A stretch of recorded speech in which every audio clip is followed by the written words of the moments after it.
Good evening, ladies and gentlemen. I am very excited to be here. I feel very honored to be called upon to deliver the keynote address. In many ways, I feel this is like a trap because everything that has to be said has already been said. I mean, a panel with five very erudite people, one in the US, one in the island of Jersey, a member of parliament, a former VC, and my trainer, HR consultant. Really, there's not too much to say. But I want to thank the organizers for inviting me to be here.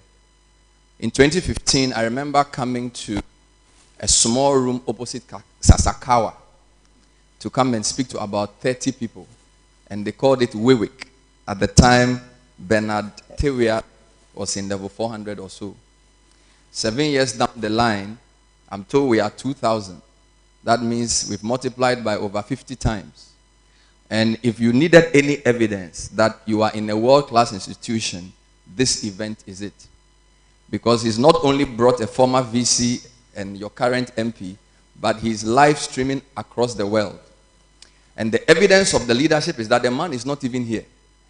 When I was about to set off from the hotel at 5:34 p.m., he was in New Zealand calling me by Zoom. And he was in the next day. So we are in Friday. He's already in Saturday. So it's such a privilege to be here. And I want you to know you are part of something that's growing. And it's very exciting. It's also humbling to your former vice chancellor pour his heart out. When we were in Legon, we were afraid of our vice chancellors. When you see or hear of Akila Basoya, the name alone can cast out demons. Akilakbas. You can't even spell it. I mean, and to have a VC sit here from 5 o'clock till this time, please put your hands together for Professor Gato.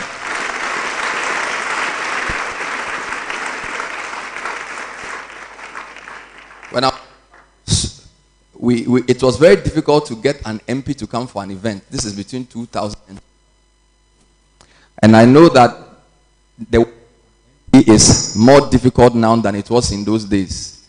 Because last week I went to Parliament to interview somebody, and there were about 20 people sitting in the MP's lobby waiting to meet him. And they were passing so many bills. So for your MP to be here at this time, from 5 o'clock to this time, deserves a round of applause. You know, we see them before election, and they vanish after election. So it's good we are seeing you after election. Long may it continue. I want to also thank my sister Doris. She's a busy person. And you don't live in Cape Coast. So you drove from Accra to here and you drive back. It's a sacrifice. God bless you. Put your hands together for her. And Kafui Day hosts a morning show on Ghana television, the station of the nation. And he's here not only today, he will be here tomorrow as well. He deserves not just a round of applause, but a shout.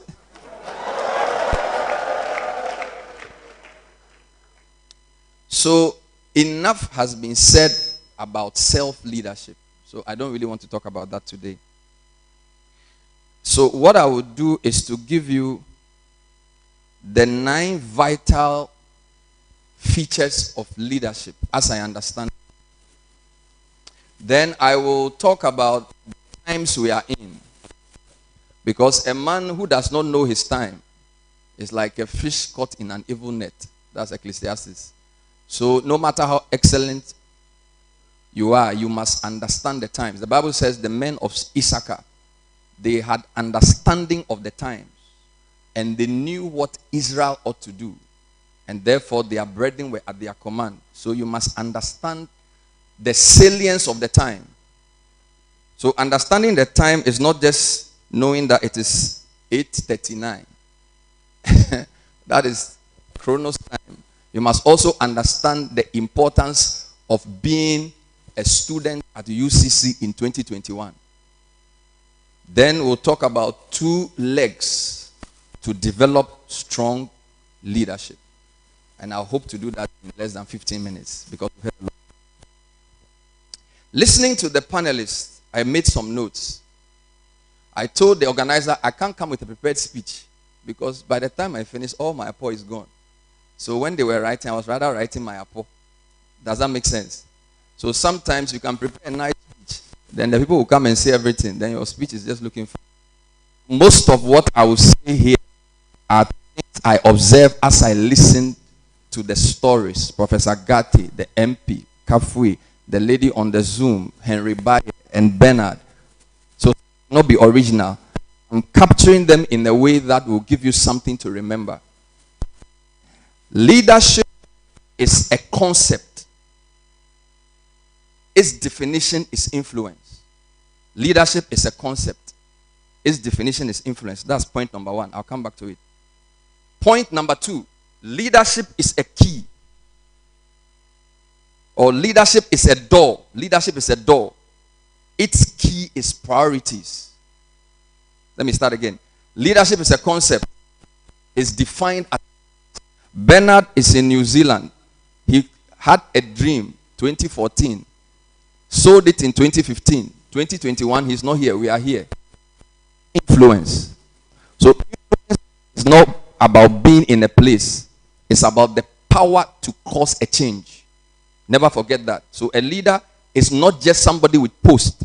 It's somebody who can influence. We were feeling tired. Kwampa made everybody stand up. They were leading.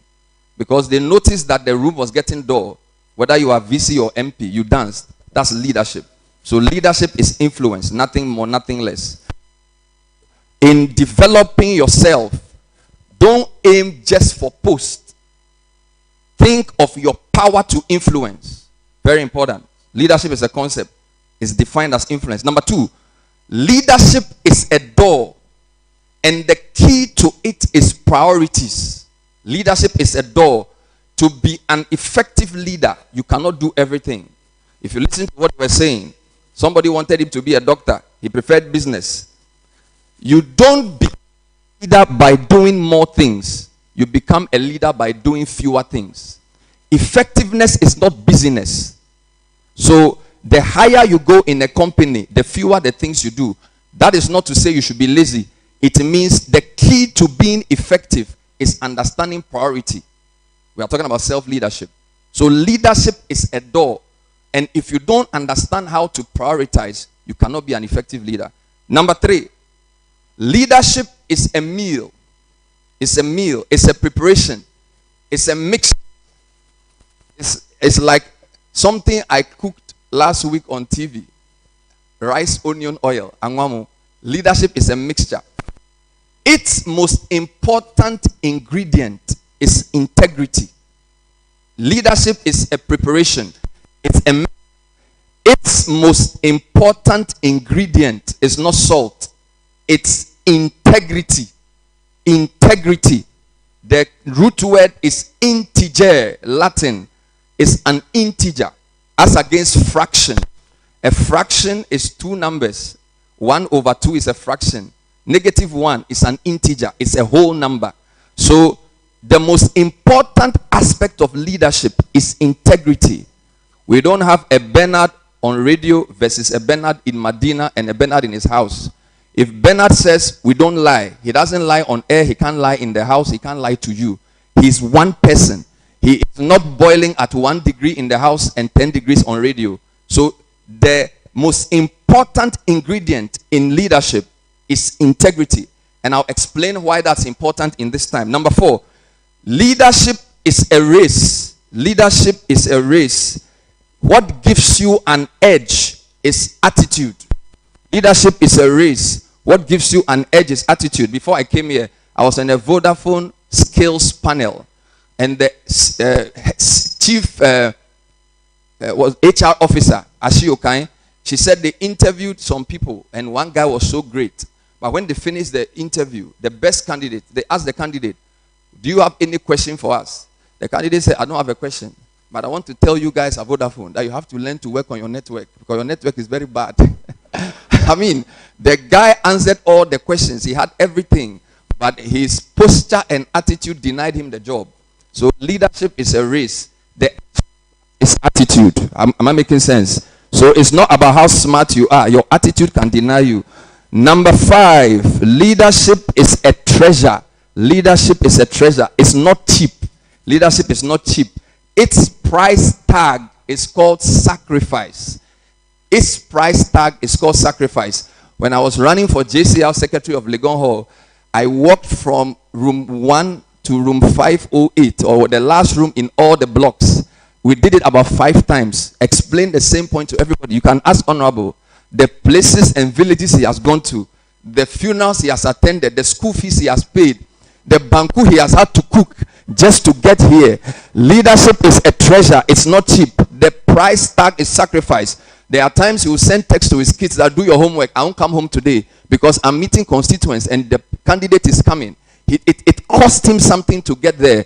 He didn't just sit down and say, Lord, I want to be a leader. He paid the price. And in this era, we have lots of people who believe in the power of acceleration. There's a doctrine in church of divine acceleration that thinks that, oh, because I'm favored, everything can happen quickly. That undermines the law of process. Ladies and gentlemen, to be an effective, genuine leader, you must learn to pay the price. The price tag of leadership is sacrifice. He said, for the joy that was set before him, he endured the cross, despising the shame. Therefore, God has highly exalted him. So, leadership is a treasure. The price tag is sacrifice. What number am I going to? Number 5 or 6? Number 6. Leadership is a person. Leadership is a person.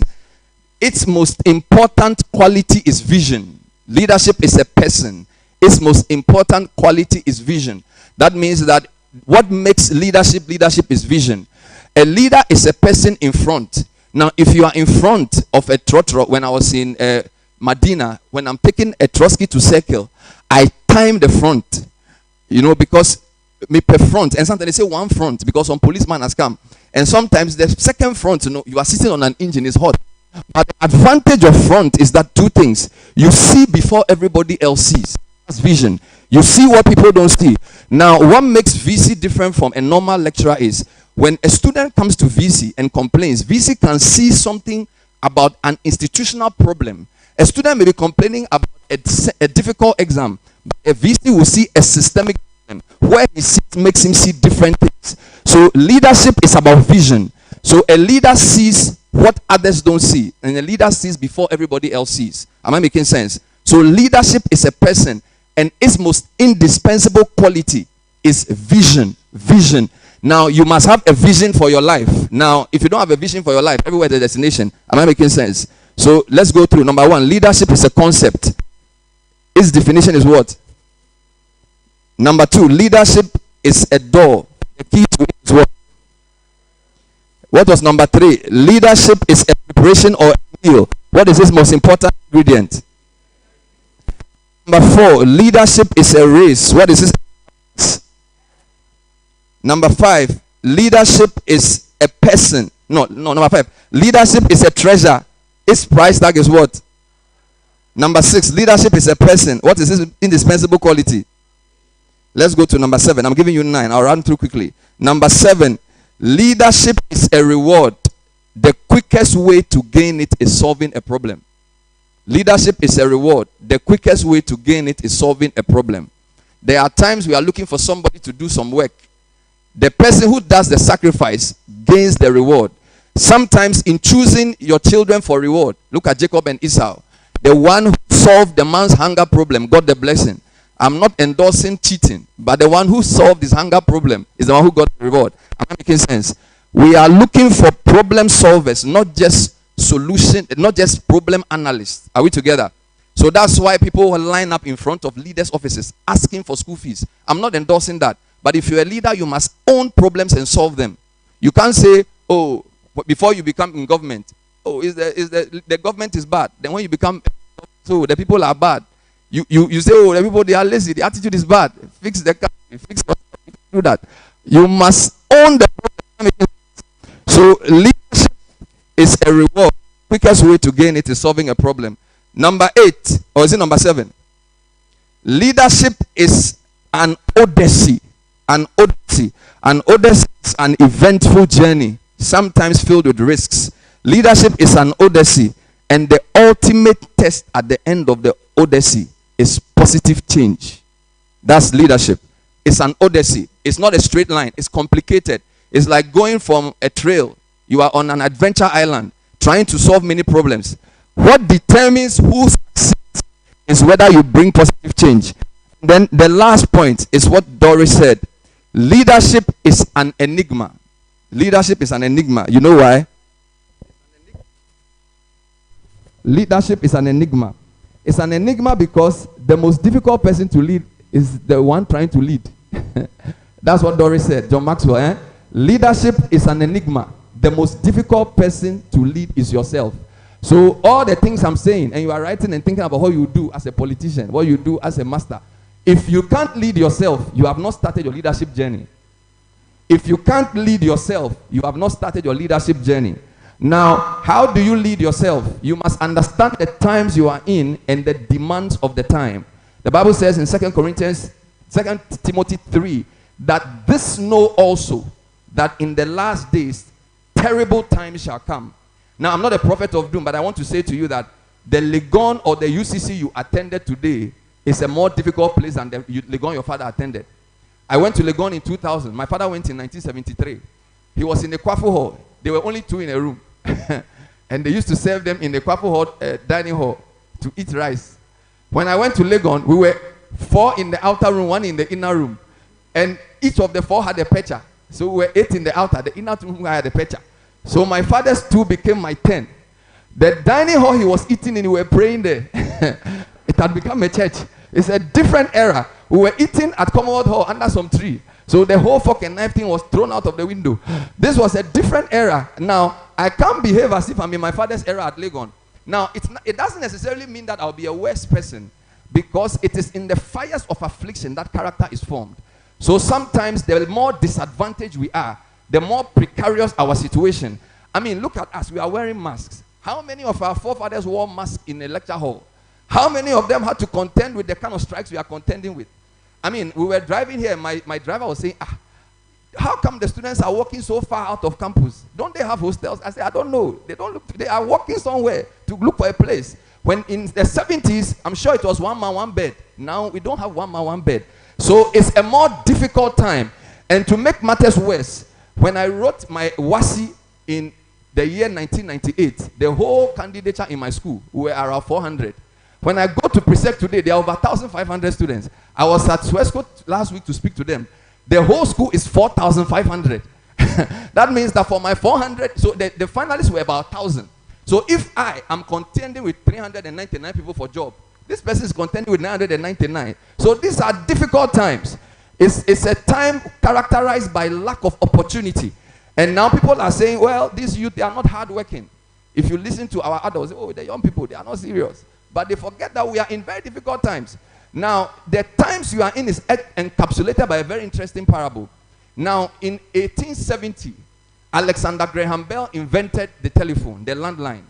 Ladies and gentlemen, the landline needed 100 years to connect to 100 million people. Alexander Graham Bell. So it was up till 1977 that 100 million people were connected to the landline. That is the landline. Then the mobile phone was invented.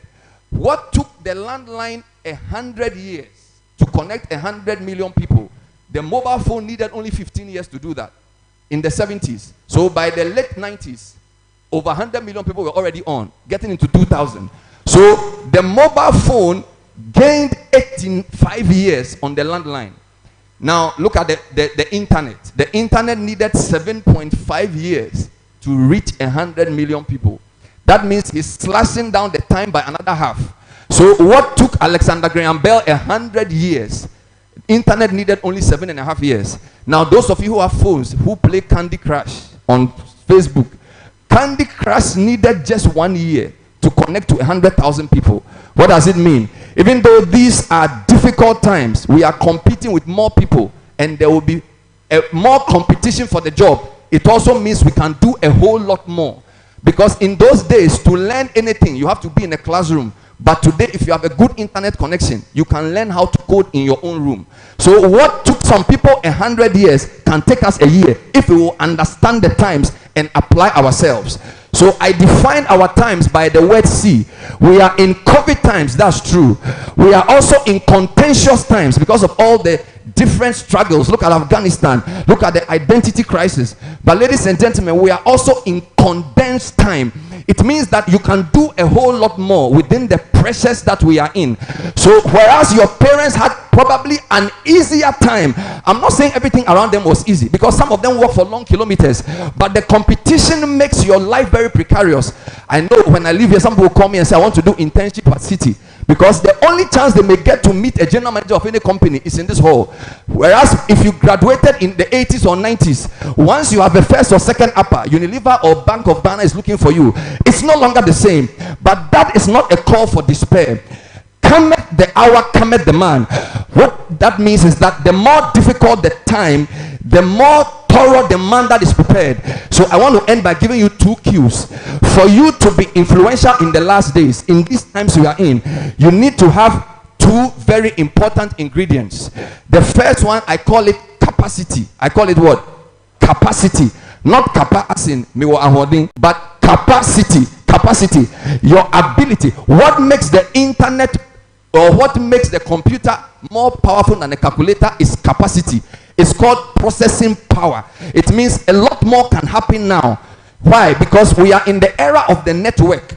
If you want to understand the times, study the biggest businesses in the world. Ladies and gentlemen, 20 years ago, the top 10 businesses in the world were Walmart, they were ExxonMobil, they were large companies which were in the extractive industry. Only IBM was a technology company 20 years ago among the top. There was Coca-Cola, there was McDonald's. These are global behemoths that needed a footprint to be big. 20 years down the line, the top companies in the world have nothing to do with extractives. They have everything to do with the network. Their name is Facebook, the name is Google, the name is Apple. These are companies built on the network. What does it mean? What size could not do for us, networking can do. It means don't come to UCC and be an ivory tower. Don't come and be a one-man mountain trying to do everything by yourself. Because what the network teaches us is that if we can connect and work together, we are sitting in Cape Coast. The convener is in New Zealand.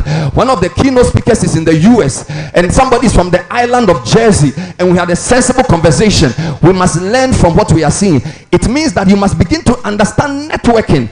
That means you cannot come for 4 years and just go for lectures. You must know how to offer yourself training in leadership. Organize an event. I'm not saying go on a beach trip to have a frolic, but leadership is not learned just in a book. You have to apply yourself. When I was on Legon campus, I was like your man in your MP. Everything I was there. LPU, I was the secretary. Radio Universe, student coordinator. We were doing a lot of things. Why? Because you must put yourself in a situation to learn. If you just follow the course outline, you will get a certificate, but that is not the real preparation for life. He ran for Casford SRC president. He learned a thing or two about defeating Roxanne Dafiameto. So when he met the MPP person in Cape Coast North, he used that same lesson to beat the person. So even though these are difficult times, I came to urge you, even if you are in the final year, don't leave UCC without learning how to volunteer. Some of you are saying, well, I can't get an internship because all the companies don't want to ask to get me. It doesn't matter. Go and teach in a village school. Do it for free for 2 weeks. Learn the difficulty of teaching class 4 students mathematics. Learn to face resistance and rejection, because that may be the only thing you know to go into that interview. Don't say, well, no company. Am I making sense or making noise? Don't say any company doesn't want to employ me. A valid key to entry into jobs can be volunteerism. So if you have just 1 semester to go, even 1 week, you can say after you graduate, before national service posting, you will do teaching for free in some village school. If you prepare yourself in that way, you will be getting ready for the future. So we are talking about capacity. There are many capacities a person must build before they leave campus. Because you are in a good university, I won't talk about mental capacity, because all the things you learn are training your mental capacity. So mental capacity is great, but that's not enough. You also need to improve your emotional capacity. Now, how do you improve emotional capacity? Emotional capacity comes through failure. Because if you can't deal with failure here, when you go to the world of work and they reject you for interview, you will just say, let me commit suicide and die. So you need to know, and I'm not endorsing or glorifying suffering. What I'm saying is that some of the experiences we go through here are key for our emotional development. Those of you who do the bit of physics, you need to know this, that if you want to produce real power in any system, you must put the system under pressure. And I tell you not, this place is a place of pressure. When I was in Lagos, my friends, I used to say, Charlie, UCC is a place of pressure. They said it was a university of constant crisis because the place was tough. But guess what? Some of the best leaders I have in my contemporaries came from this place. Even in my company, the guys who came here, they are more mature. They speak with more wisdom. Some of them were older, yes, because they did training college before they came. But the more pressure the system put on them, the more power it generated on their inside. So be grateful you are in a school like this, because this is the oven. This is the bakery for your preparation for leadership. So we thank God for UCC, because it's not an easy place to come. Again, when we were in Legon, I remember there was a big strike in the early 2000s because the UCC students said to get an A, you had to get 80. In Legon, if you get, I think 65 or 70, it was A. And my roommate's brother was rusticated from this school because he led a demonstration against that issue of A being 80. But guess what? Most of those guys who came out of that difficult system are doing great things. People who had it easy may not have a great future. So I'm not saying let the university punish you. I mean, think about the guy who gave him an A. I mean, if he hadn't gone for that guy, he may not have been here. So guys, your emotional capacity is key. And some of the outward things, I interviewed 2 people about the private school versus public school. Most of my phone callers said, in Ghana, those who go to GIS and SOS, they can think creatively. They can be more whatever. Then the university professor called from the medical school. He said, when it comes to medicine, the most important criteria is resilience. And he says the guys who go to the Dadabi schools, yes, they can think and speak English, they can speak Greek and things. But when they are in the 5th semester and the pressure is on, some of them give up and say, don't do it again. But the guys who went to Legon and UCC and these local Ghana schools, they be tough. So even though the lecturer is pushing them, they are also learning. So you are here to gain emotional capacity. Don't downplay it, people. UCC, you may never come back here. And I tell you, it's not the certificate that you take to the world. It's the lessons. There are people who are succeeding who don't know where their university certificate is. But the lesson they got is still in their system. Am I making sense? So build your emotional capacity. I describe capacity as a building, and I describe character as a tree. So the second root of what you need to develop is your character. The problem with us is that whilst we in the continent of Africa are very religious, we try to focus on character. But some people have developed capacity. Now let me give you a simple example that will make it work. To walk effectively, you need 2 legs. So to lead effectively, you need 2 things. You need to develop your capacity. That is your ability. Your capacity is your entry into excellence. So Kafui, if you are recruiting a driver to drive you from Cape Coast to Accra, you will not recruit him because he smiles or because he speaks in tongues. You recruit him because he knows how to drive. So the entry into any space is capacity. Am I making sense? So that's what UCC is giving you. It's giving you capacity. But Kafui, if you employ that driver now and you give him 100 cedis to buy petrol, then you reach Yamaransa, the petrol is finished. You say, and then the buy, petrol, empty, there's a leakage in the engine. He has chopped the 80 cedis and he has used only 20 Ghana. So what his driving capacity give him, his character will make him lose it. So this is the issue. We at the UCC, we are being given capacity training. But I tell you this, it is the external activities that will form your character. Because you can get a job, but without character, you can't sustain the job. So in addition to capacity, we must also grow character. Am I making sense to somebody? And character formation must be deliberate, which is what they've been talking about. They say you must know yourself. Don't allow the little foxes. Procrastination. Now, the most common ailment among young people today is called distraction. Distraction. You pick up a phone that you want to read an email. When you pick up the phone, Manchester United has signed Cristiano Ronaldo. You are on foot mob. Before you know, some lady is dancing, twerking on Facebook. You are there. Next time you are on some website. I thought I was reading my lecture notes. Before you know, it's 12 o'clock and you are chatting. It's distraction. So even though this is a powerful tool, it's also a great distraction. So when we are talking about character, it's not just being honest. It's also being disciplined. Because discipline is the key to success. process. I need to say something about discipline. It's one of the missing links in our development.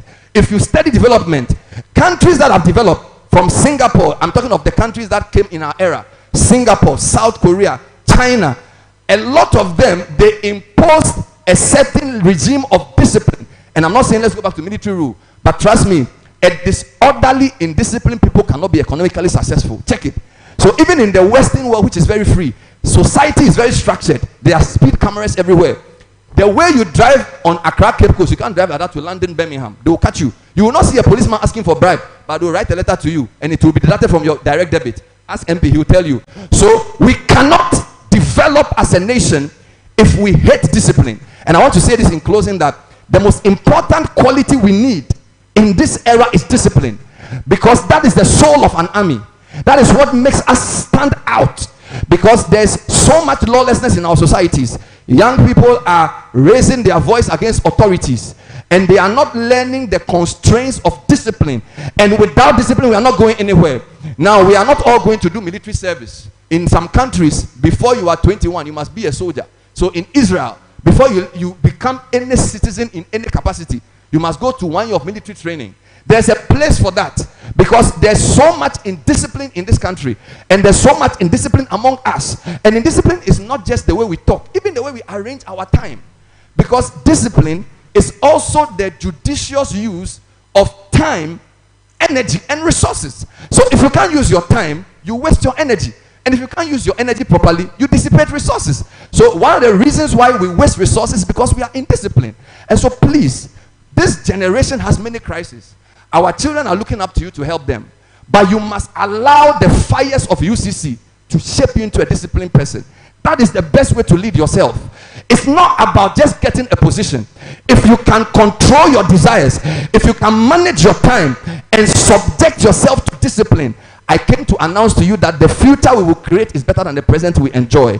I thank you for your attention. I know that the next time I come to this university, there will be testimonies.